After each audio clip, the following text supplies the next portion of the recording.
அஸ்ஸலாமு அலைக்கும் வரமத்துல்லாஹி வபரகாத்து. நாம் இன்னைக்கு ஒரு குட்டி கதையை பார்க்கலாம். ஒரு காலத்தில் 3 நல்ல மனிதர்கள் ஒரு ஊரிலிருந்து பயணம் செய்தனர்.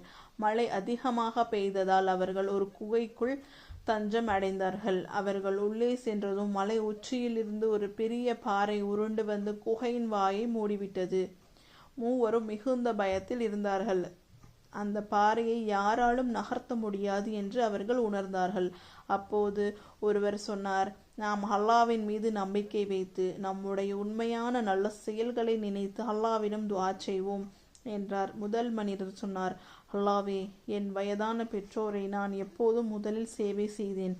ஒரு நாள் பால் எடுத்து வந்தபோது அவர்கள் தூங்கிக் கொண்டிருந்தார்கள். நான் அவர்களை எழுப்பாமல் பாலை என் குழந்தைகளுக்கும் மனைவிக்கும் கொடுக்காமல் முழு இரவும் காத்திருந்தேன்.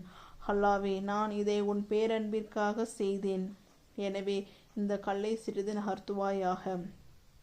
பாறை கொஞ்சம் நகர்ந்தது. ஆனால் அவர்கள் வெளியே வர முடியவில்லை. அப்போது இரண்டாவது மனிதர் சொன்னார், அல்லாவே, நான் ஒரு முறை ஒரு பெண்ணை மிகவும் விரும்பினேன்.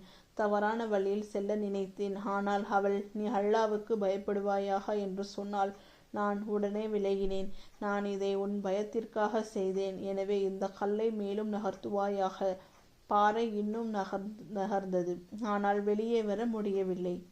அப்போது மூன்றாவது மனிதர் சொன்னார், அல்லாவே, ஒரு நாள் எனக்கு ஒருவன் வேலைக்காக பணம் கொடுத்தான். அதை நான் வளர்த்து பெரியதாக்கினேன். ஆண்டுகள் கழித்து அவன் வந்தபோது அவன் பணத்தில் கிடைத்த முழு செல்வத்தையும் நான் அவனுக்கே திருப்பி கொடுத்தேன். நான் இதை உன் பயத்திற்காக செய்தேன். எனவே இந்த கல்லை முழுமையாக அகற்றுவாயாக.